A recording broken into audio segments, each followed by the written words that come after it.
എന്റെ ദൈവമേ, സർവശക്തിയോടുകൂടി വിശുദ്ധ കുർബാനയിൽ അങ്ങേ ഞാൻ ആരാധിക്കുന്നു. എന്നോടുള്ള സ്നേഹനിമിത്തം ലോകത്തിലേക്കുള്ള സത്രാലയങ്ങളിൽ മറഞ്ഞിരിക്കുക അങ്ങേ ഞാൻ വാഴ്ത്തി സ്നേഹിക്കുന്നു. വിശുദ്ധ കുർബാനയിൽ അങ്ങയോട് ചെയ്യപ്പെടുന്ന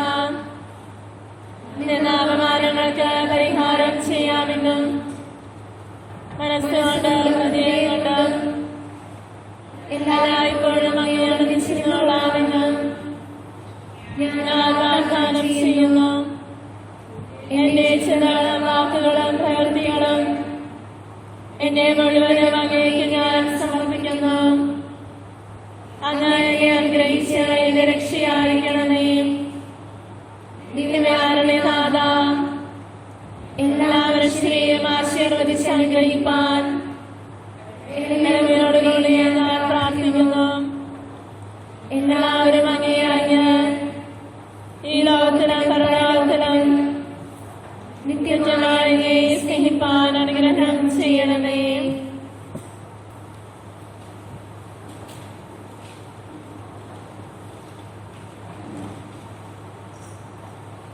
ഈശോയുടെ ദിവ്യകാരുണ്യത്തിന്റെ സ്തുതി.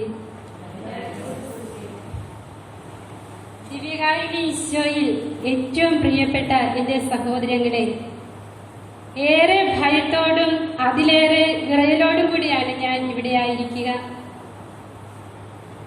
മറ്റൊന്നുമല്ല അതിന് കാരണം.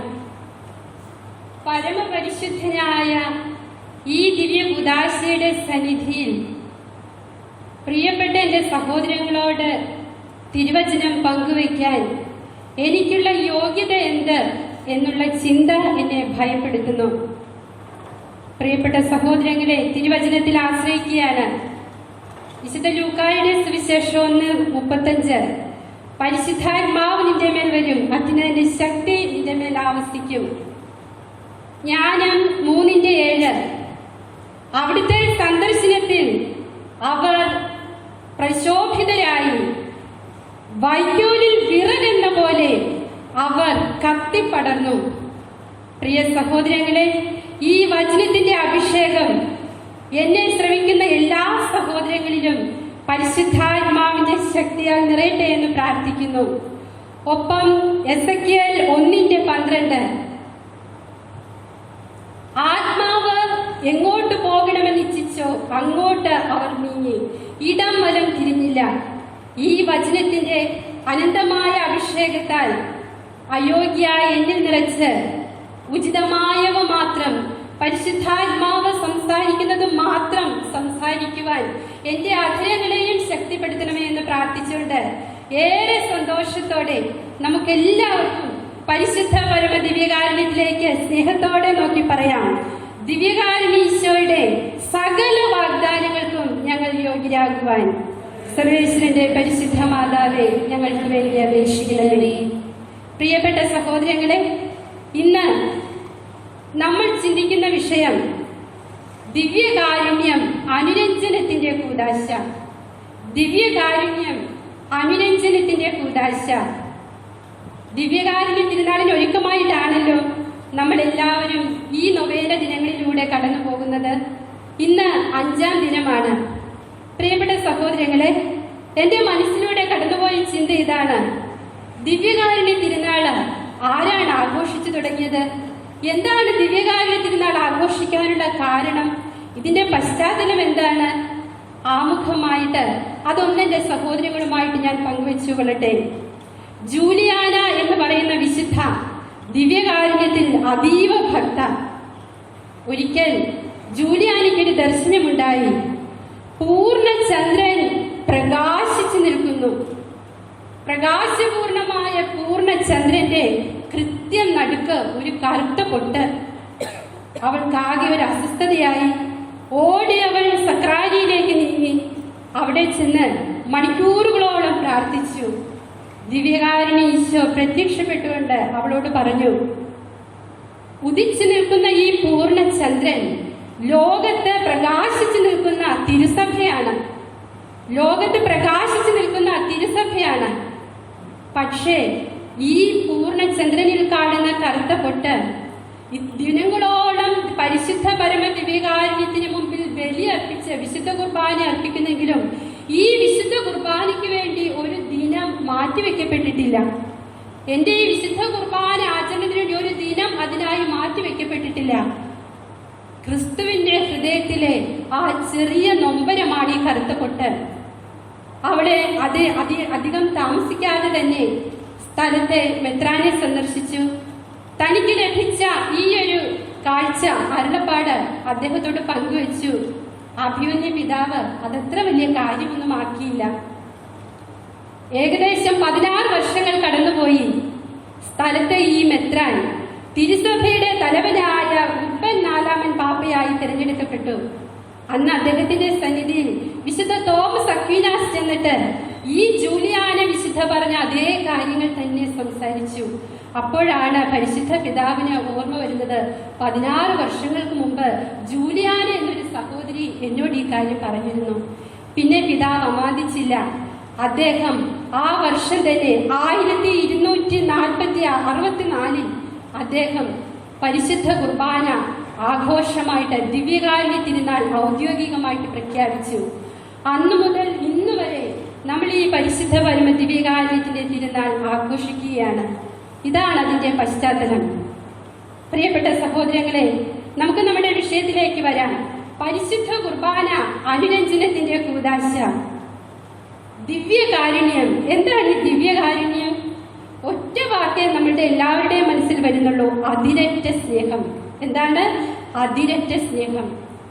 ഈശോയുടെ അതിരറ്റ സ്നേഹം, പിതാവിന്റെയും പുത്രന്റെയും പരിശുദ്ധാത്മാവിന്റെയും നിറഞ്ഞ സാന്നിധ്യം നിറഞ്ഞു നിൽക്കുന്ന കരുണയുടെ മൂർത്തി ഭാവം. അതെ, പഴയ നിയമത്തിലൊരു ദൈവത്തെ നമ്മൾ കണ്ടുമുട്ടുന്നുണ്ട്. ഭയപ്പാടോടെ നോക്കുന്ന, ശിക്ഷയെ ഭയക്കുന്ന ഒരു ജനം, ഭയപ്പെടുത്തുന്ന ഒരു ദൈവം, കുറ്റങ്ങൾക്ക് ഉടനടി ശിക്ഷ നൽകുന്ന ദൈവം. ആ ദൈവം തന്നെ താൻ കരുണാമയനും സ്നേഹസമ്പന്നനും അചഞ്ചല സ്നേഹം കവിഞ്ഞൊഴുകുന്നവനുമാണെന്ന് നമ്മളെ പഠിപ്പിച്ചു തരാൻ വേണ്ടി തന്റെ പ്രിയപുത്രനെ ഈ ലോകത്തിലേക്ക് അയച്ചു. പുത്രനാകട്ടെ പിതാവിന്റെ സ്നേഹം നമുക്ക് ഓരോരുത്തർക്കും വെളിപ്പെടുത്തി തരാനായിട്ട് വചനം മാംസമായി ധരിക്കുകയും ജനനത്തിലൂടെ, കുരിശുമരണത്തിലൂടെ, പീഡാസഹനത്തിലൂടെ, ഉത്ഥാനത്തിലൂടെ, പരിശുദ്ധ കുർബാനയിലൂടെ നിറഞ്ഞ സാന്നിധ്യമായി മാറുകയും ചെയ്തു. പിതാവിന്റെയും പുത്രന്റെയും പരിശുദ്ധാത്മാവിന്റെയും നിറഞ്ഞ സാന്നിധ്യമാണ് നമ്മൾ ഈ പരിശുദ്ധ കുർബാനയിൽ കാണുന്നത്. കഴിഞ്ഞ ദിവസം നമ്മുടെ സ്നേഹബഹുമാനപ്പെട്ട സിസ്റ്റർ സൂസി ഇവിടെ പങ്കുവച്ച ഒരു കാര്യം ഞാൻ വീണ്ടും ചിന്തിച്ചു. എന്റെ ആദ്യത്തെ ഒരു അറിവായിരുന്നു. എപ്പോഴാണ് ഈശോ വിശുദ്ധ കുർബാന സ്ഥാപിച്ചത്? എപ്പോഴാണ് ദിവ്യകാരുണ്യം പങ്കുവെക്കപ്പെടുന്ന കൂദാശയായത്? നമ്മളെല്ലാവരും ഓർക്കുന്നുണ്ട്. ഈശോയുടെ, സിസ്റ്റർ പറയുകയായിരുന്നു, ഈശോയുടെ ജനനം മുതൽ മരണം വരെ അവിടുന്ന് വിശുദ്ധ കുർബാന ദിവ്യകാരുണ്യം ജീവിക്കുകയായിരുന്നു.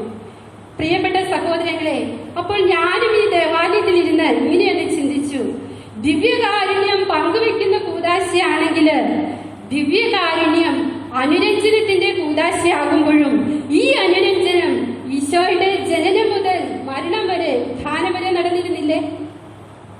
ഈശോയുടെ ജനനം മുതൽ മരണം വരെ ഈ ഒരു അനുരഞ്ജനം സാധ്യമായിരുന്നില്ലേ? നമ്മളൊക്കെ കേട്ടിട്ടില്ലേ, ആരോടൊക്കെയാ ഞാൻ അനുരഞ്ജനപ്പെടേണ്ടത്? ദൈവത്തോടുള്ള എന്റെ അനുരഞ്ജനം, എന്നോട് തന്നെയുള്ള എന്റെ അനുരഞ്ജനം, സഹോദരങ്ങളോടുള്ള എന്റെ അനുരഞ്ജനം, ഈ പ്രപഞ്ചത്തോട്, ഈ പ്രകൃതിയോടുള്ള അനുരഞ്ജനം. ഈ എല്ലാ അനുരഞ്ജനങ്ങളും ഈശോയുടെ ജീവിതത്തിൽ നടന്നിരുന്നു.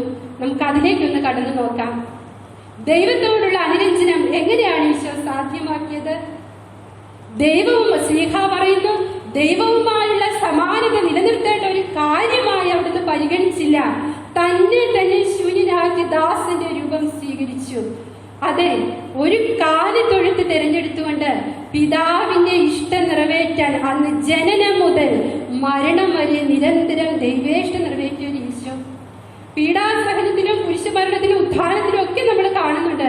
ഇടയ്ക്ക് ഈശോ പറയുന്നുണ്ട് ചങ്കിടറിൽ, പിതാവേ, കഴിയുമെങ്കിൽ ഈ പാനപാത്രം എന്നിൽ നിന്നൊന്ന് അകറ്റിത്താ. പക്ഷേ അവസാനം വീണ്ടും പറയുന്നൊരു വാക്കുണ്ട്, എങ്കിലും എന്റെ ഇഷ്ടമല്ല നിന്റെ ഇഷ്ടം നിറവേറട്ടെ. പ്രിയപ്പെട്ട സഹോദരങ്ങളെ, എനിക്ക് തോന്നുകയാണ് ഈ പിതാവ് ആ അവസാനം മാത്രമായിരിക്കില്ല ഈ വാക്ക് പറഞ്ഞത്. ജീവിതത്തിന്റെ ഓരോ നിമിഷങ്ങളിലും ഈ ദിവ്യകാരുണ്യം ഈശോ പറഞ്ഞു വെച്ചിട്ടുണ്ട്, പിതാവേ എന്റെ ഹിതമല്ല നിന്റെ ഹിതം നിറവേറട്ടെ. അതാണ് ദൈവവുമായുള്ള നിരന്തരമായുള്ള അനുരഞ്ജനം ദിവ്യകാരുണ്യ ഈശോയ്ക്ക് ഉണ്ടായിരുന്നു. മറ്റൊന്ന് തന്നോട് തന്നെയുള്ള ഒരു അനുരഞ്ജനം. അതെങ്ങനെയാണ്? നമുക്കറിയാം, ഈ ലോകത്ത് രാജാവായിരുന്നിട്ടും ജനിച്ചപ്പോൾ ഒന്നുമില്ലാത്തവനായി, സ്വീകരിക്കാനായിട്ട് പിറക്കാൻ ഇടമില്ലാത്തവനായിട്ട് അവിടുന്ന് സ്വീകാര്യനായിരുന്നില്ല. സമ്പന്നനായിരുന്നിട്ടും അവിടുന്ന് പാർക്കാൻ ഇടമില്ലാതെ സഞ്ചാരിയായി മാറി. സ്നേഹം മുഴുവൻ കോരിച്ചൊരിഞ്ഞു കൊടുത്തിട്ടും സ്നേഹിക്കപ്പെടാതെ സ്നേഹിതരാൽ വഞ്ചിക്കപ്പെട്ട തിരസ്കൃതനായ ഒരു ഈശോ മാറി, അവഗണിക്കപ്പെട്ടവനായി മാറി. കുരിശിന്റെ മൗഢ്യത്തിൽ വെറും അധപതിച്ച ഒരു മനുഷ്യനായിട്ട് മാറിയവനാണ് ക്രിസ്തു. പക്ഷേ ആ കല്ലറയിൽ അവൻ കിടന്നില്ല ദീർഘനാൾ. 3-ാം ദിനം അവൻ ഉയർത്തെഴുന്നേറ്റു. അതെ, തന്നോട് തന്നെയുള്ള ഒരു അനുരഞ്ജനം ജീവിതത്തില്. തന്റെ സാഹചര്യങ്ങളോട്, തന്റെ കഴിവുകളോടും, തന്റെ ഇല്ലായ്മകളോടും, വല്ലായ്മകളോടും, പോരായ്മകളോടും ഈശോ നിരന്തരം അനുരഞ്ജനപ്പെട്ടു. പ്രിയപ്പെട്ട സഹോദരങ്ങളെ, അടുത്ത അനുരഞ്ജനം സഹോദരങ്ങളോടുള്ള ഒരു അനുരഞ്ജനം. അതെവിടെയാണ് നമ്മൾ കാണുന്നത്? ഈശോയുടെ ജീവിതം മുഴുവനും സഹോദരങ്ങളോടുള്ള അനുരഞ്ജനമായിരുന്നു. 3 വർഷം എത്രയോ സ്നേഹമായിട്ടാണ് കൊണ്ടു നടന്നത് സഹോദരങ്ങളെ, പ്രിയപ്പെട്ട ശിഷ്യന്മാരെ. പക്ഷേ ഒറ്റിക്കൊടുത്തപ്പോഴും തള്ളി പറഞ്ഞപ്പോഴും അവൻ പങ്കുവെച്ചത് ഒരേ അപ്പം തന്നെയല്ലേ? സ്നേഹത്തിന്റെയും കാരുണ്യത്തിന്റെയും ഒരേ അപ്പം തന്നെയാണ് അവൻ പങ്കുവെച്ചത്. തള്ളി പറഞ്ഞപ്പോഴും ഒറ്റിക്കൊടുത്തപ്പോഴും എല്ലാം. ആ പീലാത്തോസിന്റെ മുമ്പില് അവഹേളിതനായപ്പോൾ, പീഡകളില് ശിഷ്യന്മാർ, പടയാളികള് അങ്ങേയറ്റം ആക്രമിച്ച് അപലപിച്ചപ്പോഴെല്ലാം ഈശോ നിരന്തരം സഹോദരങ്ങളോട് അനുരഞ്ജനപ്പെടുകയായിരുന്നു. ആ അനുരഞ്ജന വാക്ക് എന്താണ്? കുരിശിൽ കിടന്നുകൊണ്ട് പറഞ്ഞ വാക്ക്, പിതാവേ ഇവരോട് ക്ഷമിക്കണമേ, എന്റെ ഈ സഹോദരങ്ങൾ ചെയ്തത് എന്തെന്ന് ഇവരറിയുന്നില്ല. ഈ വാക്കും എനിക്ക് തോന്നുന്നു ഈശോയുടെ ജനനം മുതൽ ഓർമ്മ വെച്ച നാൾ മുതൽ ഈശോ നിരന്തരം പറഞ്ഞിട്ടുണ്ടാവും. ഓരോ സംഭവങ്ങളിലും സാഹചര്യങ്ങളിലും അവഗണിക്കപ്പെടുമ്പോഴും അവഹേളിക്കപ്പെടുമ്പോഴും എല്ലാം ഈശോ പറഞ്ഞിട്ടുണ്ട്, പിതാവേ ഇവരോട് ക്ഷമിക്കണമേ, ഇവർ ചെയ്യുന്നത് എന്തെന്ന് ഇവരറിയുന്നില്ല. പ്രകൃതിയോടുള്ള ഈശോയുടെ അനുരഞ്ജനം നമ്മളൊക്കെ പാടാറില്ലേ? യഹൂദിയായിലെ ഒരു ഗ്രാമത്തിൽ ഒരു ധനുമാസത്തിൽ കുളിരും രാവിൽ. അതെ, ധനുമാസത്തിലെ ഒരു കുളിരുന്ന രാവിലെ മരം, നമ്മളെന്താ പറയുന്നത്, മരം കോച്ചുന്ന തണുപ്പില് അവിടുന്ന് ജനിച്ചു വീണു. കാലിത്തൊഴുത്തിലെ ദുർഗന്ധം വമിക്കുന്ന ആ ദുർഗന്ധം അത് അദ്ദേഹം സഹിച്ചു.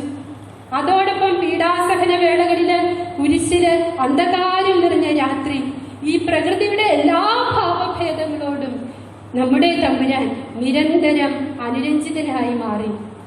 എങ്കിൽ പ്രിയപ്പെട്ട സഹോദരങ്ങളെ, ദിവ്യകാരുണ്യം അനുരഞ്ജനത്തിന്റെ ഈ കൂദാശയായിട്ട് മാറുമ്പോൾ വർഷങ്ങളായി, മാസങ്ങളായി, ദിവസങ്ങളായി, മണിക്കൂറുകളായി ഈ കാരുണ്യത്തിന്റെ മുമ്പിൽ ഞാനും നിങ്ങളുമൊക്കെ എത്രയോ നാളുകൾ ചിലവഴിച്ചു. പക്ഷേ ഞാൻ അനുരഞ്ജനത്തിന്റെ കൂദാശയായോ? എന്നിൽ അനുരഞ്ജനം സാധ്യമായോ? എന്തുകൊണ്ടാണ് സഹോദരങ്ങളെ എനിക്കും നിങ്ങൾക്കും ഒരു അനുരഞ്ജനത്തിന്റെ കൂദാശയാകാൻ സാധിക്കാത്തത്? ഇതേ കാര്യങ്ങൾ തന്നെ എൻ്റെ ജീവിതത്തിലും നടക്കുന്നില്ലേ? ദൈവത്തോടുള്ള എൻ്റെ അനുരഞ്ജനം, സഹോദരങ്ങളോടുള്ള എൻ്റെ അനുരഞ്ജനം, എന്നോട് തന്നെയുള്ള എൻ്റെ അനുരഞ്ജനം, പ്രകൃതിയോടും പ്രപഞ്ചത്തോടുമുള്ള എൻ്റെ അനുരഞ്ജനം. നമുക്ക് ആദ്യമേ ചിന്തിക്കാം, ദൈവത്തോടുള്ള എൻ്റെ അനുരഞ്ജനം എങ്ങനെ? ദൈവത്തോടുള്ള എൻ്റെ അനുരഞ്ജനം എങ്ങനെ? പരിശുദ്ധ പരമ ദിവ്യ കാരുണ്യത്തിൽ കാരുണ്യം മാത്രമേ ചൊരിയപ്പെട്ടിട്ടുള്ളൂ. അനന്തമായ കരുണ മാത്രമേ ഈ കാരുണ്യത്തിലുള്ളൂ. അതുകൊണ്ടല്ലേ പറയുന്നത്, ദാഹാർത്തരെ നിങ്ങൾ എന്റെ അടുക്കിലേക്ക് വരുവിൻ, ജീവജലത്തിൽ നിന്ന് സമൃദ്ധിയായി നിങ്ങൾ ഭക്ഷിക്കുവിൻ. പ്രിയപ്പെട്ട സഹോദരങ്ങളെ, ഈ കരുണയല്ലേ ദിവസം സമസ്തവും അനുഭവിക്കാൻ വേണ്ടി നമ്മൾ വിളിക്കപ്പെട്ടിരിക്കുന്നത്. പക്ഷേ ചെറുതും വലുതുമായ നിരവധി പാപങ്ങളുടെ, പശ്ചാത്താപങ്ങളുടെയും കുറ്റബോധങ്ങളുടെയും നീറിപ്പുകയിൽ ആയിരിക്കുന്ന നമുക്ക് ഈ കാരുണ്യത്തിന്റെ അടുക്ക് എത്താൻ പറ്റുന്നുണ്ടോ? ഈ കാരുണ്യത്തിന്റെ സന്നിധിയിൽ ഇരുന്ന് കരുണ സ്വന്തമാക്കാൻ പറ്റുന്നുണ്ടോ? എന്താണ് നമ്മളെ അനുരഞ്ജനപ്പെടാത്തത്? എന്താണ് ദൈവത്തോടുള്ള അനുരഞ്ജനത്തിൽ എന്നെ തടസ്സപ്പെടുത്തുന്നത്? പ്രിയപ്പെട്ട സഹോദരങ്ങളെ, ദിവ്യകാരുണ്യത്തിന്റെ സന്നിധിയിൽ മണിക്കൂറുകൾ ഇരുന്നുകൊണ്ട് പ്രാർത്ഥന, അധര പ്രാർത്ഥനയിലൂടെ മാത്രമല്ല ഈ കാരുണ്യം, ഈ അനുരഞ്ജനം നമ്മൾ സ്വീകരിക്കേണ്ടത്. ഹൃദയത്തോട് സംസാരിക്കണം, ഹൃദയത്തോട് ചേർന്നിരിക്കണം. പഴയ നിയമത്തിൽ നമ്മളൊരു മോശയെ കാണുന്നില്ലേ? ദൈവത്തിന്റെ കൂടെയായിരുന്ന അവൻ ഇറങ്ങി വന്നപ്പോൾ ദൈവത്തെ പോലെ മോശയുടെ മുഖം പ്രസാദിച്ചു എന്നാണ് പറയുന്നത്. ദൈവത്തെ പോലെ മോശയുടെ മുഖം പ്രസാദിച്ചു. നമ്മളൊക്കെ പറയാറില്ലേ, മുഖം മനസ്സിന്റെ കണ്ണാടിയാണ്. മനസ്സ് പ്രശോഭിതമായപ്പോൾ ആ മുഖവും പ്രശോഭിതമായി. അതുപോലെ സമാഗമ കൂടാരത്തിൽ നിന്ന് വിട്ടുമാറാതെ പിന്തുടർന്ന അഹ്റോൻ ആ ദിവ്യകാരുണ്യത്തിന്റെ, ആ ദിവ്യ സാന്നിധ്യത്തിന്റെ സന്നിധിയിൽ ചേർന്നിരുന്നു. നമ്മൾ പുതിയ നിയമത്തിലേക്ക് കടന്നു വരുമ്പോൾ ഒരു മഗ്ദലേന മറിയത്തെ കാണുന്നുണ്ട്. ഈശോയെ കല്ലറയിൽ സംസ്കരിച്ച ശേഷം അതിരാവിലെ എണീറ്റോടുന്ന മഗ്ദലേന മറിയം. അവിടെ ചെല്ലുമ്പോൾ ശൂന്യമായ കല്ലറയാണ് അവൾ കാണുന്നത്. പക്ഷെ അവൾ തിരിച്ചു പോകുന്നില്ല, ഇരിക്കുകയാണ്. ദൈവ മനുഷ്യന്റെ സ്നേഹഗീത എന്ന പുസ്തകത്തില് മരിയ വാൾഡോർത്ത ഇപ്രകാരം പറയുന്നുണ്ട്: അവിടുത്തെ സന്നിധിയിൽ നിന്ന്, ആ കല്ലറയിൽ നിന്ന് വിട്ടുമാറാൻ പറ്റാത്ത വിധം അത്രമേൽ അവൾ ഈശോയെ സ്നേഹിച്ചു പോയി. പ്രിയപ്പെട്ട സഹോദരങ്ങളെ, ഞാനും നിങ്ങളുമൊക്കെ ഈ ദൈവത്തോടുള്ള അനുരഞ്ജനത്തിലേക്ക് കടന്നു വരുമ്പോൾ വിട്ടുമാറാൻ പറ്റാത്ത വിധം നമ്മൾ അവനെ സ്നേഹിക്കും. വീണ്ടും ഒരു ചിത്രം കാണുന്നില്ലേ? തിബേരിയൂസിന്റെ തീരത്ത് 3 പ്രാവശ്യം ഈശോയെ തള്ളിപ്പറഞ്ഞ ശേഷം തന്റെ പഴയ ജോലിയിലേക്ക് പോവുകയാണ് പത്രോസ്. വലയും വള്ളവും ഒക്കെ എടുത്തുകൊണ്ട് അവൻ തനിച്ചല്ല പോകുന്നത്, വീണ്ടും 7 പേരെയും കൂടെ വീണ്ടും പഴയ ജീവിതത്തിലേക്ക് തിരിച്ചു കൊണ്ടുപോകുന്ന പത്രോസ്. ആ പത്രോസ് നിരാശരായി പടവിൽ നിൽക്കുമ്പോഴാണ് ഈശോ വരുന്നത്.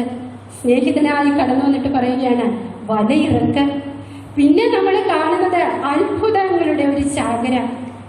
ക്രിസ്തുവിനെ തിരിച്ചറിഞ്ഞ പത്രോസിന്റെ നെഞ്ചകം പിടഞ്ഞിട്ടുണ്ടാവും. ഏറെ വിതുമ്പലോടെ, കുറ്റബോധത്തോടെ, അപരാധബോധത്തോടെ കടന്നു വരുന്ന പത്രോസ് ഈശോ അവർക്ക് മുമ്പേ നീങ്ങുവാണ് തിബേരിയൂസിന്റെ തീരത്തേക്ക്. എന്തിനാ? പ്രാതലൊരുക്കാൻ. അവിടുന്ന് തീക്കൂന കൂട്ടിയിട്ട് അവരെ നോക്കിയിരിക്കുകയാണ്. പത്രോസ് ഏറെ വിഷമത്തോടെ, ദുഃഖഭാരത്തോടെ കടന്നു വരുമ്പോൾ ആദ്യം കാണുന്നത് ഈ തീക്കൂനയാണ്. അവന്റെ ചങ്കൊന്ന് പിടഞ്ഞു കാണണം. കാരണം അവന്റെ മനസ്സില് ദിനങ്ങൾക്ക് മുമ്പ് പീലാത്തോസിന്റെ അരമനയിൽ ഒരു തീക്കൂന അവൻ ഓർമ്മ വന്നുകൊണ്ട് കാണും. ആ തീക്കൂനയുടെ മധ്യത്തിൽ വെച്ചല്ലേ അവൻ ഈ ഈശോയെ തള്ളി പറഞ്ഞത് 3 പ്രാവശ്യം. നെഞ്ചുപൊട്ടി കരഞ്ഞൊന്ന് വിതുമ്പാനായിട്ട് അവൻ പൊട്ടിക്കരയാൻ തുടങ്ങുന്ന നിമിഷത്തിൽ തോളത്ത് കൈവച്ചുകൊണ്ട് ഈശോ വിളിക്കുക, വാ വന്ന് പ്രാതൽ കഴിക്ക്, വാ വന്ന് പ്രാതൽ കഴിക്ക്. അവിടെ ഈശോയുടെ കയ്യിൽ നിന്ന് വിശുദ്ധ കുർബാന എന്ന തിരുദോസ്ത് സ്വീകരിച്ച് അതേ ബോധ്യത്തോടുകൂടി ഈ ഭക്ഷണം സ്വീകരിച്ച് കൈകളിൽ പിടിക്കുമ്പോൾ പത്രോസിന്റെ മുഖമൊന്ന് ഈശോയുടെ മുഖത്തേക്ക് നോക്കിക്കാണും ഏറെ വിതുമ്പലോടെ. തിബേരിയൂസിന്റെ തീരത്തെ ഒരു അമ്മ മനസ്സ് അവിടെ പത്രോസ് കണ്ടെത്തുകയായിരുന്നു. ഈ അമ്മ മനസ്സാണ് എന്റെ സഹോദരങ്ങളെ ഈ പരിശുദ്ധ ദിവ്യകാരുണ്യത്തിൽ എഴുന്നള്ളിയിരിക്കുന്നത്. ഈ അമ്മ മനസ്സാണ് ഈ പരിശുദ്ധ പരമ ദിവ്യകാരുണ്യത്തിൽ ആർക്കും എപ്പോഴും സമീപിക്കാവുന്ന കാരുണ്യം. ഏത് അപരാധിക്കും, ഏത് വിശുദ്ധനും ഏത് സമയവും ഓടിച്ചെല്ലാവുന്ന ഒരു കാരുണ്യം. ഈ കാരുണ്യം നമ്മൾ സ്വന്തമാക്കുകയാണെങ്കിൽ, ഈ കരുണയുടെ മുമ്പിൽ നമ്മൾ ആശ്രയം വെക്കുകയാണെങ്കിൽ, ഞാനും ഒരു അനുരഞ്ജനത്തിന്റെ കൂതാശ. അടുത്തതായി നമ്മൾ കാണുന്നത് എന്നോട് തന്നെയുള്ള അനുരഞ്ജനം.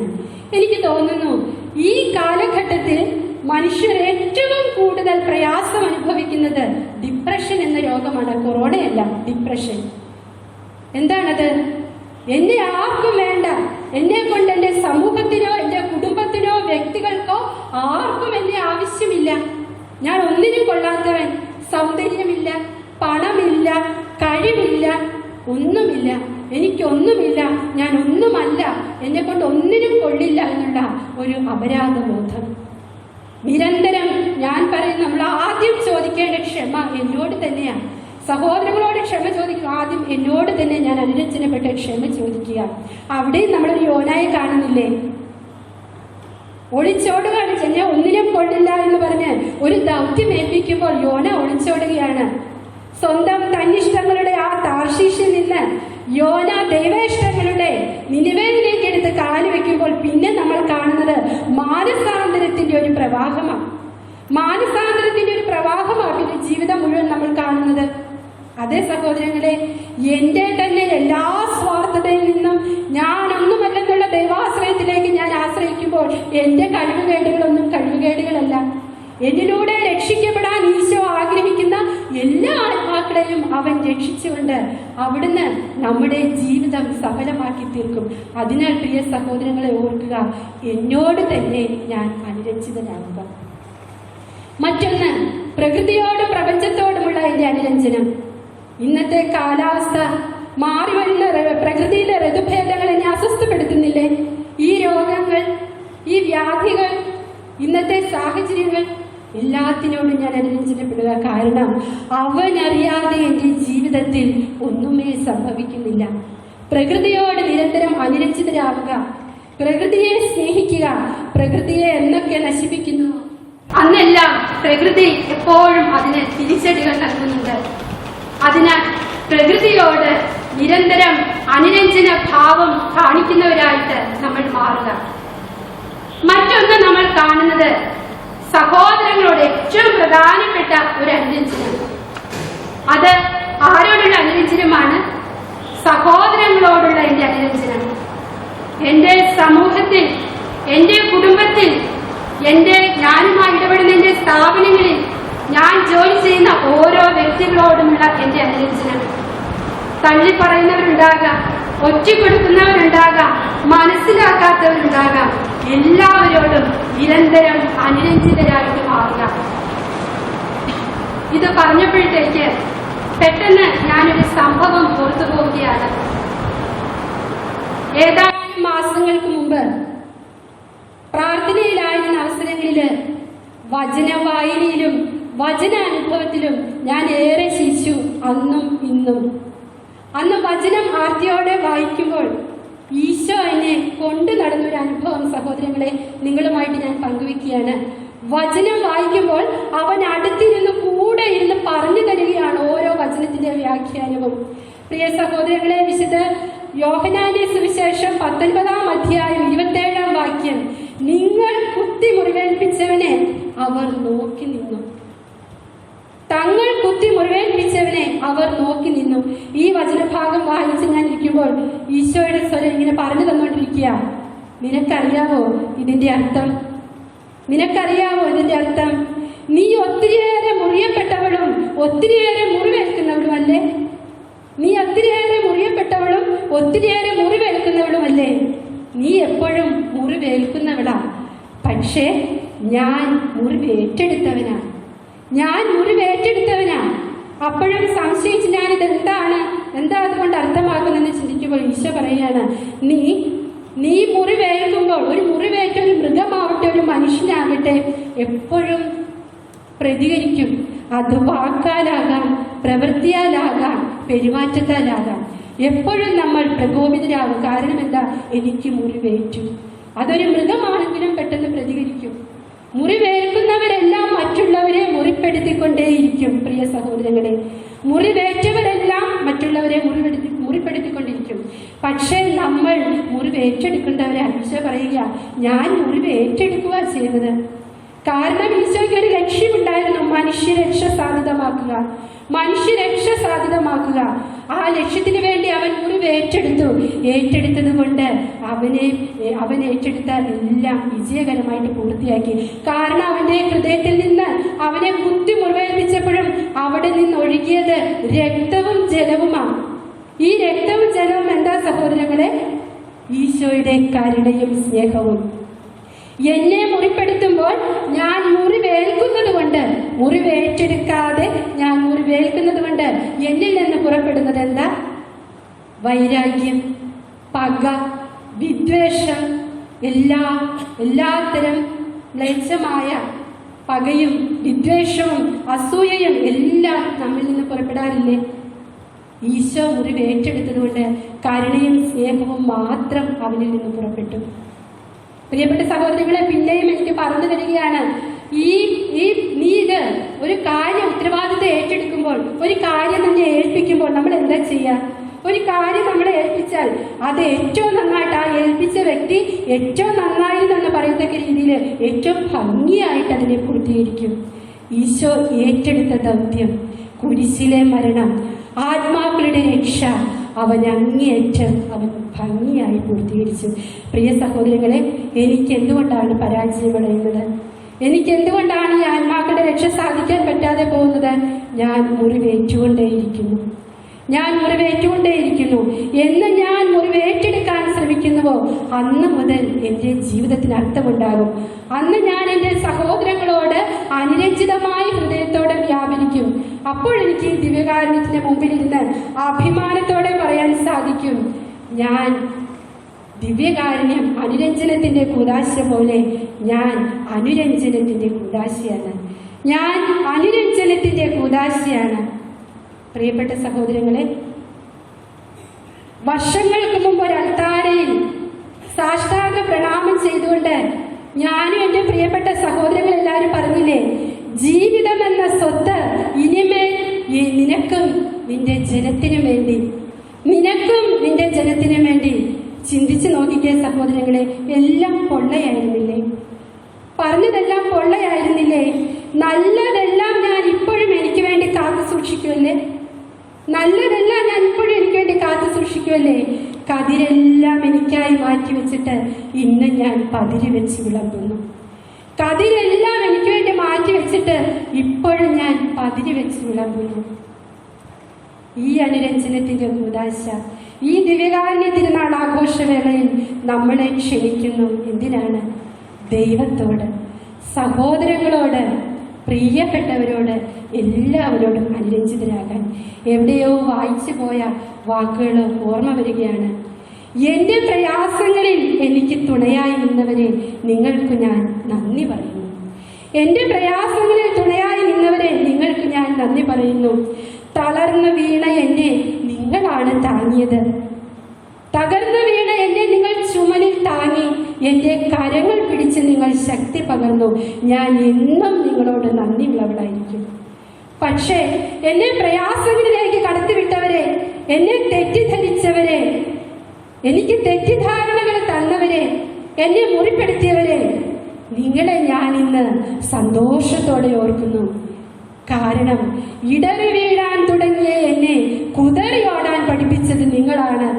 ചെറിയ ഭാരങ്ങൾ പോലും ചുമക്കാൻ ശക്തിയില്ലാതിരുന്ന എനിക്ക് വലിയ ഭാരങ്ങൾ ചുമക്കാൻ ശക്തി തന്നത് നിങ്ങളാണ്. എന്നെ വളർത്തിയത്. അതിനാൽ ഏറെ നന്ദിയോടെ ഞാൻ നിങ്ങളെ അനുസ്മരിക്കുന്നു. എൻ്റെ ജീവിതത്തിൽ ഞാൻ എന്നും നിങ്ങളോട് കൃതജ്ഞതയുള്ളവരായിരിക്കും. ഈ ഒരു ഭാവമാണ് പ്രിയ സഹോദരങ്ങളെ ഈ പരിശുദ്ധ കാരുണ്യത്തിൽ നിന്ന് നമ്മൾ സ്വന്തമാക്കേണ്ടത്. ഈ അനുരഞ്ജന കൂദാശയായി മാറുമ്പോൾ നമ്മൾ ശ്രദ്ധിക്കേണ്ടത്, എങ്കിൽ ഞാൻ അനുരഞ്ജനത്തിന്റെ ഒരു കൂദാശയോ വർഷങ്ങൾക്ക് മുമ്പ് ഒരു അധ്യാപന ജീവിതത്തിൽ 2ാം ക്ലാസ്സിലെ ഒരു കുഞ്ഞ്, പുലയ സമുദായത്തിൽപ്പെട്ട എൻ്റെ 2ാം ക്ലാസ്സിലെ കുഞ്ഞ് കൂട്ടുകാരനോട് വഴക്കിനിടയിൽ ചോദിച്ചൊരു ചോദ്യം എൻ്റെ ഓർമ്മയിൽ വരിക. ആരാണ് അവന് പറഞ്ഞു കൊടുത്തതെന്ന് എനിക്കറിയില്ല. പക്ഷെ എന്നെ അത്ഭുതസ്ഥനാക്കിക്കൊണ്ട് അവൻ പറയുക, എടാ, എന്തൊക്കെ പറഞ്ഞാലും നീ ഒരു ക്രിസ്ത്യാനിയല്ലേ, നിനക്കൊന്ന് ക്ഷമിച്ചുകൂടെ? എന്തൊക്കെ പറഞ്ഞാലും നീ ഒരു ക്രിസ്ത്യാനിയല്ലേ, നിനക്കൊന്ന് ക്ഷമിച്ചുകൂടെ? ജോസ്മോൻ എന്ന ഒരു പയ്യനും അഭിഷേകം എന്നുള്ള ഒരു പയ്യനും കൂടി രണ്ടുപേരും തമ്മിൽ ഭയങ്കര വഴക്കാണ്. വഴക്കിന്റെ എല്ലാം പരസ്പരം കൊടുത്ത് തീർത്തിട്ടാണ് അവർ ടീച്ചറിന്റെ അടുത്ത് ബാക്കി പരാതിയുമായിട്ട് വരുന്നത്. ഇതെല്ലാം കേട്ടുകൊണ്ടിരുന്ന അവൻ, ഞാൻ എല്ലാം കൊടുത്ത് തീർത്തു എന്ന് മനസ്സിലാക്കി ഞാൻ അവരോട് പറഞ്ഞു, അത്യാവശ്യം കൊടുക്കേണ്ടതെല്ലാം നിങ്ങൾ പരസ്പരം കൊടുത്ത് തീർത്തില്ലേ, ഇനി നമുക്ക് ക്ഷമിക്കാം മക്കളെ, നിങ്ങൾ പരസ്പരം കൈ കൊടുത്ത് കൂട്ടുകാരാവാം. അപ്പോഴും ജോസ്മോൻ വീണ്ടും ആവർത്തിച്ച് കൂട്ടുകാരനെതിരെ പരാതിയുടെ പെരുമഴ പെയ്യിക്കുക. അപ്പോഴാണ് ഈ കുട്ടി പെട്ടെന്ന് എടുത്തിട്ട പോലെ ഇതെല്ലാം കേട്ടിട്ട് പറഞ്ഞ, എന്നൊക്കെ പറഞ്ഞാലും നീ ഒരു ക്രിസ്ത്യാനി അല്ലേടാ, നിനക്കൊന്ന് ക്ഷമിച്ചുകൂടെ? ഏറെ അത്ഭുതത്തോടെ ഞാനവനെ നോക്കി. എന്റെ നോട്ടം കണ്ടപാട് എന്തോ അപരാധം പറഞ്ഞതുപോലെ അവൻ ഓടി അവന്റെ സീറ്റിൽ പോയിരുന്നു. പക്ഷെ പ്രിയ സഹോദരങ്ങളെ, ഇന്ന് ഈ ദിവ്യകാരുണ്യത്തിന്റെ മുമ്പിലിരുന്ന് നമുക്ക് നമ്മളോട് ചോദിക്കാം, എന്തൊക്കെ പറഞ്ഞാലും എന്തൊക്കെ കിട്ടിയാലും എന്തൊക്കെയാണെങ്കിലും ഞാനും ഈ ദിവ്യകാരുണ്യത്തിന്റെ മകളല്ലേ, ഞാനും ഈ ദിവ്യകാരുണ്യത്തിന്റെ സ്വന്തമല്ലേ, ഈ ദിവ്യകാരുണ്യമല്ലേ ഞാൻ ജീവിക്കേണ്ടത്, ഈ അനുരഞ്ജന കൂദാശയാകാനല്ലേ ഞാൻ വിളിക്കപ്പെട്ടിരിക്കുന്നത്. പ്രിയ സഹോദരങ്ങളെ, നമുക്ക് പ്രാർത്ഥിക്കാം. ഓരോ ദിവസവും നിങ്ങൾ അനുരഞ്ജന കൂദാശയാണെങ്കിൽ തിരിച്ചറിയാൻ ഒരൊറ്റ വഴിയുണ്ട്. രാത്രിയിൽ കിടക്കയിലേക്ക് മടങ്ങുമ്പോൾ ആ കട്ടിലിരുന്ന് ഒരു നിമിഷം നിശബ്ദയായിട്ടിരിക്കുക, ഒരു നിമിഷം ആത്മാവിൽ നിശബ്ദയായിരിക്കുക. അപ്പോൾ ഒരു സ്വരം നിങ്ങൾക്ക് കേൾക്കാൻ സാധിക്കും, ഇന്ന് ഞാൻ നിന്നിൽ സംപ്രീതയാണ്. ഈ വചനം ഞാൻ എപ്പോൾ എൻ്റെ ജീവിതത്തിൽ കേൾക്കുന്നുവോ അന്നെല്ലാം ഞാൻ അനുരഞ്ജനത്തിന്റെ കൂദാശയാണ്. പ്രിയ സഹോദരങ്ങളെ, ഞാനിവിടെ അവസാനിപ്പിക്കുകയാണ്. നമുക്ക് വാക്കുകളെ വചനമാക്കി മാറ്റാം, ചിന്തയെ ശുദ്ധീകരിക്കാം, കർമ്മത്തെ കൂദാശയാക്കി മാറ്റാം. എൻ്റെ എല്ലാ പ്രിയ സഹോദരങ്ങളിലും വചനത്തിന്റെ അഭിഷേകം ഉണ്ടാകട്ടെ.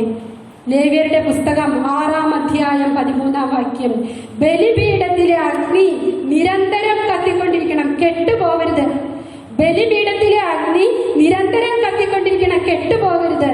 ഈ കെട്ടുപോകാത്ത അഗ്നി എൻ്റെ അനുദിന ജീവിതത്തിലെ എൻ്റെ സങ്കടങ്ങളും എൻ്റെ സന്തോഷങ്ങളും എൻ്റെ നൊമ്പരങ്ങളും എൻ്റെ സഹനങ്ങളും ഞാനിവിടെ അവസാനിപ്പിക്കുകയാണ്. പ്രിയ സഹോദരങ്ങളെ, ഈ വചനത്തിന്റെ അഭിഷേകം നമ്മുടെ ജീവിതത്തിലുണ്ടായി പരസ്പരം അനുരഞ്ജിതരായി ദൈവത്തോട്, സഹോദരങ്ങളോട്, തന്നോട് തന്നെ പ്രപഞ്ചത്തോടും അനുരഞ്ജിതരായി നമുക്ക് ഈ നമ്മുടെ ജന്മം സഫലമാക്കാം.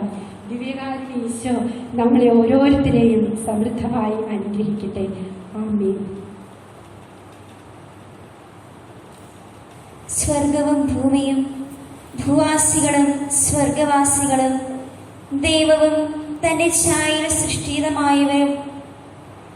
സൃഷ്ടിതമായവരുമായി സംഭാഷണത്തിൽ ഏർപ്പെടുന്ന പുണ്യനിമിഷങ്ങൾ ലോകത്തിന്റെ പ്രകാശമായി മാറി ഈ ലോകം മുഴുവനെയും സൃഷ്ടപ്രപഞ്ചം മുഴുവനെയും പ്രകാശമാനമാക്കി മാറ്റുവാൻ പിതാവായ ദൈവം ഭൂമിയിലേക്ക് തന്റെ വത്സരസുതനെ അയക്കുന്നു. ദൈവമനുഷ്യബന്ധത്തെ ഈടുറ്റതാക്കാൻ, അനുരഞ്ജിപ്പിക്കുവാൻ ദിവ്യകാരുണ്യമായി മാറുകയല്ലാതെ മറ്റൊരു മാർഗവും ഇല്ലായിരുന്നു. ഞങ്ങളുടെ രക്ഷയ്ക്കായും അനാദിയിലെ ദൈവിക പദ്ധതി പൂർത്തീകരിക്കുന്നതിനുമായി ഞങ്ങളുടെ ആത്മാക്കളിൽ വാഴുന്ന തിരുവോസ്തിയിൽ സന്നിഹിതനായിരിക്കുന്ന ഈശോയെ ഞങ്ങൾ അങ്ങേ ആരാധിക്കുന്നു. സ്നേഹിതർക്കായി സ്വയം കുറിച്ചു വിളമ്പുന്ന ഈശോയെ, പാപികളായ ഞങ്ങളോട് കാണിക്കുന്ന ഔദാര്യത്തിനും കരുണയ്ക്കും 1000 സ്തോത്രങ്ങൾ അർപ്പിക്കുന്നു. സ്നേഹമേകുവാനും അങ്ങ് ഞങ്ങളെ ക്ഷണിക്കുന്നു. ഞങ്ങൾ ഒന്ന് ചേർന്ന് ഏറ്റുപറയട്ടെ. അന്യസ്ഥലത്ത് 1000 ദിവസം വസിക്കുന്നതിനേക്കാൾ അങ്ങേ തിരുമുൻപിൽ ഒരു നിമിഷം ആയിരിക്കുന്നതാണ് കൂടുതൽ മാധുര്യം. സ്വർഗം താണിറങ്ങി വന്നിരിക്കുന്ന ഈ നിമിഷങ്ങളിൽ ഭക്ത്യാദരങ്ങളോടെ, കൂപ്പുകരങ്ങളോടെ തിരുസന്നിധിയിൽ നമുക്കായിരിക്കാം. എന്റെ ഈശോയെ, അങ്ങ് വിശുദ്ധ കുർബാനയിൽ എഴുന്നള്ളിയിരിക്കുന്നുവെന്ന് ഞാൻ വിശ്വസിക്കുന്നു. അങ്ങയെ ഞാൻ ആരാധിക്കുന്നു. എന്റെ പൂർണ്ണ ഹൃദയത്തോടെ സ്നേഹിക്കുന്നു. അങ്ങയെ കൈക്കൊള്ളുവാൻ ഞാൻ ആഗ്രഹിക്കുന്നു. എന്റെ ഹൃദയത്തിൽ എഴുന്നള്ളി വരണമേ. മാധുര്യവാനായ ഈശോയെ, എന്റെ സ്നേഹമേ, എന്റെ ഭാഗ്യമേ, എന്റെ ആയുസ്സേ, എഴുന്നള്ളി വരണമേ. അവിടുന്ന് ഇപ്പോൾ എന്റെ ഹൃദയത്തിൽ എഴുന്നള്ളി വന്നതുപോലെ അങ്ങയെ ഞാൻ സ്വീകരിച്ച് ആരാധിക്കുന്നു. എന്റെ ആത്മാവിനെയും ശരീരത്തെയും അങ്ങേക്ക് ഞാൻ സമർപ്പിക്കുന്നു. എന്റെ ദൈവമായ ഈശോയെ, എല്ലാറ്റിലും അധികമായി അങ്ങയെ ഞാൻ സ്നേഹിക്കുന്നു. എന്റെ കർത്താവെ, അങ്ങയെ സ്നേഹിക്കുവാനും അങ്ങയെ സ്നേഹത്തിന്റെ ഒരടിമയായി ജീവിക്കുവാനും ആഗ്രഹിക്കുന്ന എന്റെ പാവപ്പെട്ട ഹൃദയത്തെ അങ്ങയിലേക്ക് ആകർഷിക്കണമേ.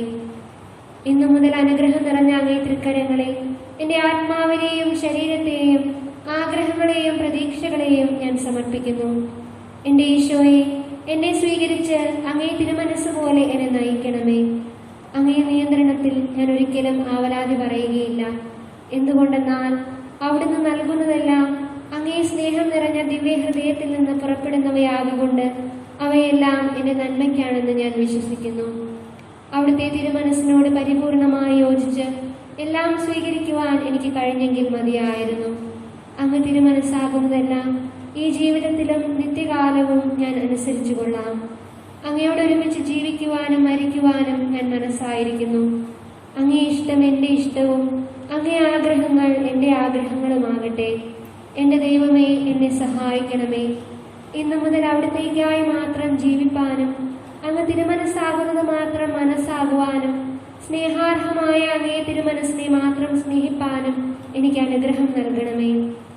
നീതി നിറഞ്ഞതും ഔന്നത്യമേറിയതും സ്നേഹത്തിന് യോഗ്യമായതുമായ ദൈവ തിരുമനസ് എന്നെന്നും നിറവേറട്ടെ, മഹത്വപ്പെടട്ടെ. ഓ ദൈവ തിരുമനസ്സേ, എൻ്റെ സ്നേഹമായിരിക്കണമേ.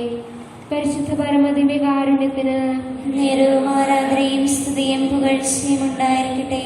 പരിശുദ്ധ പരമദിവ്യകാരുണ്യത്തിന് നേരവും ആരാധനയും സ്തുതിയും പുകഴ്ചയും ഉണ്ടായിരിക്കട്ടെ.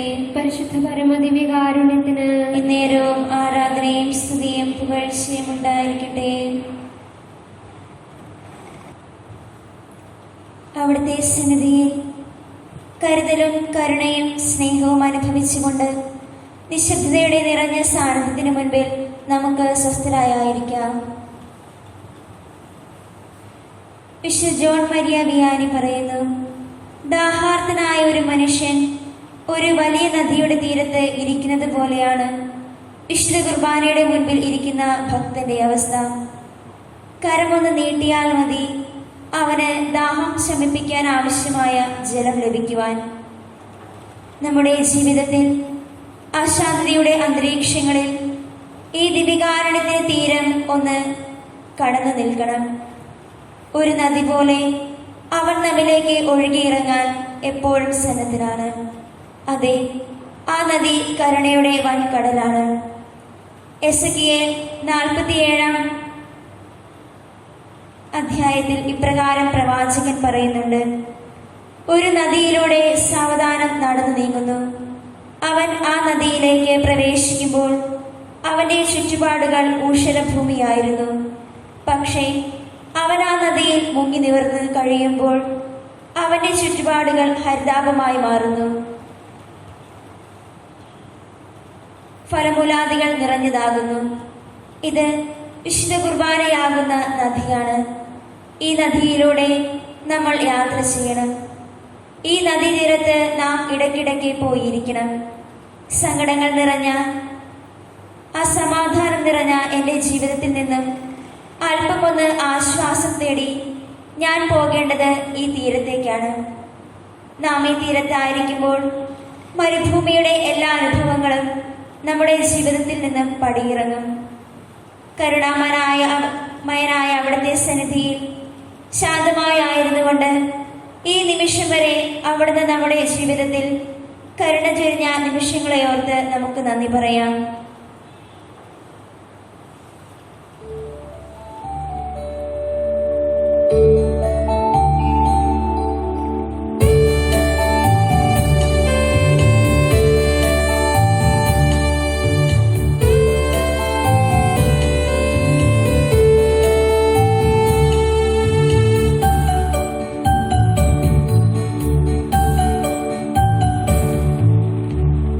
ദിവ്യകാരുണ്യം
ഉത്ഥാനത്തിന് ശേഷം ഈശോ ശിഷ്യന്മാർക്ക് പല പ്രാവശ്യം പ്രത്യക്ഷനായി. അവർ ആകെപ്പാടെ അവശരും നിരാശരുമായി നിൽക്കുമ്പോൾ പത്രോസ് പറഞ്ഞു, ഞാൻ മീൻ പിടിക്കാൻ പോവുകയാണെന്ന്. ഉടനെ ഓരോരുത്തരും പറഞ്ഞു, ഞാനും നിന്റെ കൂടെ വരാം. നമ്മുടെ പിതാവായ മാർത്തോമാ ശ്ലീഹായും അവിടെ ഉത്തരം പറയുന്നുണ്ട്, ഞാനും നിന്നോടൊപ്പമുണ്ട്. മറ്റുള്ളവരും അങ്ങനെ അവന്റെ കൂടെ പോയി.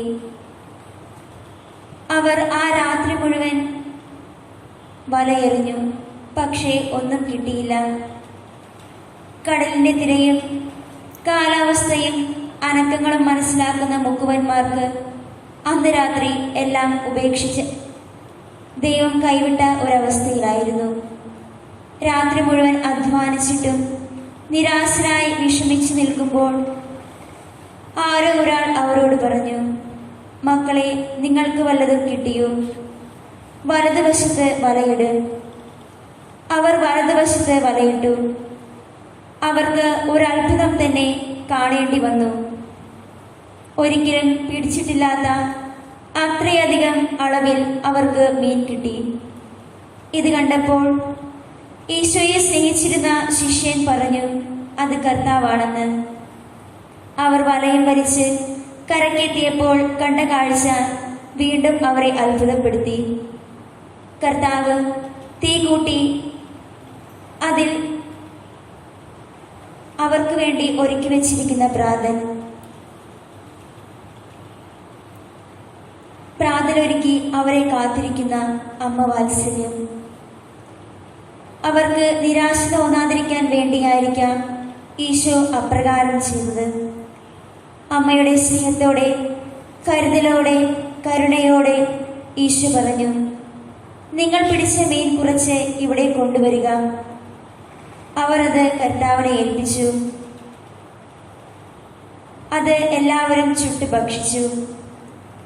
തന്നെ തള്ളിപ്പറഞ്ഞിട്ടും ഒറ്റിക്കൊടുത്തിട്ടും അധ്വാനിച്ച് വിവശരായി വന്ന തന്റെ മക്കൾക്ക് ഭക്ഷണം നൽകി കാരുണ്യത്തിന്റെ വിശുദ്ധ കുർബാന വിളമ്പിയ അവിടുന്ന്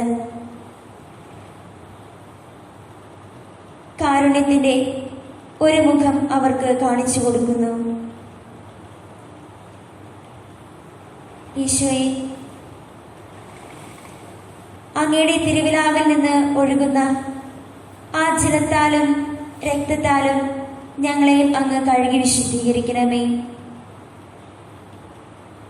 ഈശോയുടെ ഹൃദയത്തിൽ നിന്ന് ഇന്നും ആ രക്തവും ജലവും ഒഴുകിക്കൊണ്ടിരിക്കുന്നു. നിലയ്ക്കാത്ത ഈ കരുണയുടെ സ്നേഹത്തിന്റെ നീർച്ചാലിലേക്ക് സ്നേഹത്തോടെ നമുക്ക് അടുത്ത് ചെല്ലാം. ഒരിക്കലും പറ്റാത്ത ആ കരുണയുടെ നീർച്ചാലിനടുത്തേക്ക് നമുക്കും ചെല്ലാം. കരുണയായി ഭൂമിയിൽ അവതരിച്ച ഈശോയോട് നമുക്കും പ്രാർത്ഥിക്കാം. ഈശോയെ, കരുണയുള്ള ഒരു മനസ്സും ഹൃദയവും നൽകി ഞങ്ങളെ ഓരോരുത്തരെയും അനുഗ്രഹിക്കണമേ എന്ന്.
മനസ്സു നൽകണേ.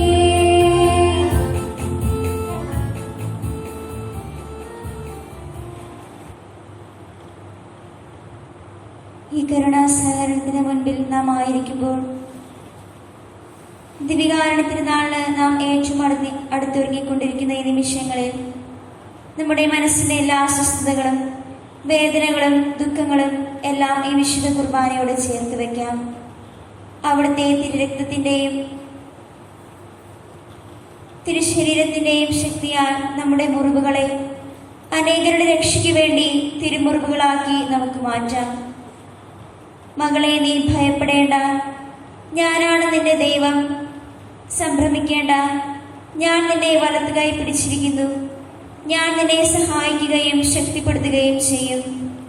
നിന്റെ എല്ലാ ആവശ്യങ്ങളോടും അവശതകളോടും കൂടി, സ്നേഹിക്കപ്പെടുവാനുള്ള നിന്റെ ദാഹത്തോടും കൂടി എൻ്റെ അടുക്കൽ വരിക. നിന്റെ പാപങ്ങളെല്ലാം, തിക്താനുഭവങ്ങളെല്ലാം എൻ്റെ അടുക്കൽ കൊണ്ടുവരിക.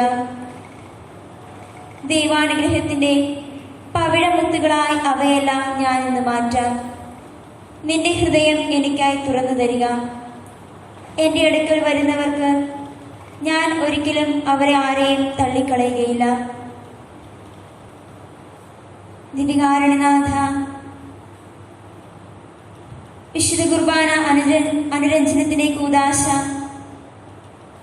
എന്നത് നാം ഇപ്പോൾ ധ്യാനിച്ചപ്പോൾ ദൈവത്തോടും മനുഷ്യരോടും തന്നോട് തന്നെയും പ്രപഞ്ചത്തോടും അനുരഞ്ജനപ്പെട്ട് ജീവിക്കുവാനും അങ്ങയുടെ കരുണയിൽ ആശ്രയിച്ച് ഞങ്ങൾ ഇടപെടുന്നവരിലേക്കും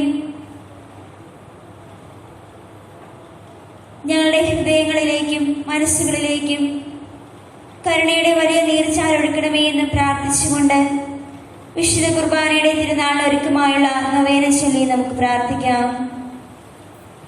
പരിശുദ്ധാത്മാവേ, എഴുന്നള്ളി വരണമേ.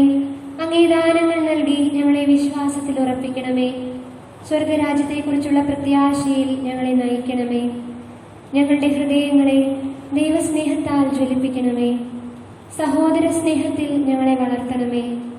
വിശുദ്ധ കുർബാനയിൽ മിശിഹ സജീവമായി സന്നിഹിതനായിരിക്കുന്നുവെന്നും ദിവ്യകാരുണ്യം ഞങ്ങളുടെ ആത്മീയ ഭോജനമാണെന്നുമുള്ള അവബോധം ഞങ്ങളിൽ ഉളവാക്കുകയും പരിശുദ്ധ കുർബാനയോടുള്ള ഭക്തിയിൽ ഞങ്ങളെ ഉപരി വളർത്തുകയും ചെയ്യണമേ. നമുക്കെല്ലാവർക്കും വിശ്വാസത്തോടും സ്നേഹത്തോടും കൂടെ വിശുദ്ധ കുർബാനയിൽ എഴുന്നള്ളിയിരിക്കുന്ന ഈശോനാഥനെ ധ്യാനിച്ചുകൊണ്ട് കർത്താവെ, അങ്ങേ ഞങ്ങൾ ആരാധിക്കുന്നു എന്ന് ഏറ്റുപറയാം. കർത്താവേ, ഞങ്ങൾ ആരാധിക്കുന്നു. സ്വർഗത്തിൽ നിന്നിറങ്ങിയ ജീവനുള്ള അപ്പം ഞാനാകുന്നു. ഈ അപ്പം ഭക്ഷിക്കുന്നവർ എന്നേക്കും ജീവിക്കും എന്നരുളി ചെയ്തുകൊണ്ട് ദിവ്യകാരുണ്യ സ്വീകരണത്തിനായി സ്നേഹപൂർവ്വം ഞങ്ങളെ ആഹ്വാനം ചെയ്യുന്ന കർത്താവേ, അങ്ങേ ഞങ്ങൾ ആരാധിക്കുന്നു. അധ്വാനിക്കുകയും ഭാരം വഹിക്കുകയും ചെയ്യുന്ന നിങ്ങളെല്ലാവരും എൻ്റെ പക്കൽ വരുവിൻ, ഞാൻ നിങ്ങളെ ആശ്വസിപ്പിക്കാം എന്നരുളി ചെയ്തുകൊണ്ട് ആത്മീകവും ശാരീരികവുമായ അനുഗ്രഹങ്ങൾ പ്രാപിക്കുവാനായി അങ്ങേ പക്കലേക്ക് ഞങ്ങളെ ക്ഷണിക്കുന്ന കർത്താവേ, ഞാൻ നിങ്ങളെ സ്നേഹിച്ചതുപോലെ നിങ്ങളും പരസ്പരം സ്നേഹിക്കുവിൻ എന്നുപദേശിച്ചുകൊണ്ട് സഹോദര സ്നേഹത്തിൽ വളരുവാനും അങ്ങനെ എല്ലാവരും ദൈവപിതാവിന്റെ മക്കളാണെന്ന് തെളിയിക്കുവാനും ഞങ്ങളെ ഉദ്ബോധിപ്പിച്ച കർത്താവേ, അങ്ങേ ഞങ്ങൾ ആരാധിക്കുന്നു. നമുക്ക് പ്രാർത്ഥിക്കാം. ദിവ്യകാരുണ്യത്തിൽ സജീവനായി എഴുന്നള്ളിയിരിക്കുന്ന സ്നേഹരാജനായ യേശു, ആത്മാവിന്റെ ജീവനും പ്രകാശവുമായ അങ്ങ് ഞങ്ങളുടെ ആത്മാക്കളെ പ്രസാദപരാവസ്ഥയിൽ സംരക്ഷിക്കണമേ. ലോകം ഞങ്ങളെ വെറുക്കുമ്പോഴും ബന്ധുമിത്രങ്ങൾ ഞങ്ങളെ വിസ്മരിക്കുമ്പോഴും ഒരിക്കലും ഞങ്ങളെ ഉപേക്ഷിക്കാത്ത ഒരു സ്നേഹിതൻ വിശുദ്ധ സക്രാരിയിലുണ്ടെന്ന് ഞങ്ങളെ ധരിപ്പിക്കണമേ. ഞങ്ങളുടെ പ്രതീക്ഷകൾ തകരുമ്പോഴും ഉദ്യമങ്ങൾ വിഫലമാകുമ്പോഴും അങ്ങ് ഞങ്ങളുടെ ആശാകേന്ദ്രമായി ഉണ്ടെന്ന് ഞങ്ങളെ അനുസ്മരിപ്പിക്കണമേ. ലോകത്തിന്റെ മായാമോഹങ്ങളും ശരീരത്തിന്റെ ദുർവാസനകളും പാപത്തിലേക്ക് ഞങ്ങളെ ആകർഷിക്കുമ്പോൾ അങ്ങ് ഞങ്ങളുടെ മുൻപേ നടന്ന് നയിക്കുകയും പിൻപേ നിന്ന് ഉത്തേജിപ്പിക്കുകയും ഉള്ളിൽ എഴുന്നള്ളി വന്ന് അങ്ങിലേക്ക് ഞങ്ങളെ ആകർഷിക്കുകയും ചെയ്യണമേ. ആമേൻ.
പരിശുദ്ധ പരമദിവ്യകാരുണ്യത്തിന് നേരവും ആരാധനയും സ്തുതിയും പുകഴ്ചയും ഉണ്ടായിരിക്കട്ടെ. പരിശുദ്ധ പരമദിവ്യകാരുണ്യത്തിന് നേരവും ആരാധനയും സ്തുതിയും പുകഴ്ചയും ഉണ്ടായിരിക്കട്ടെ. പരിശുദ്ധ പരമദിവ്യകാരുണ്യത്തിന് നേരവും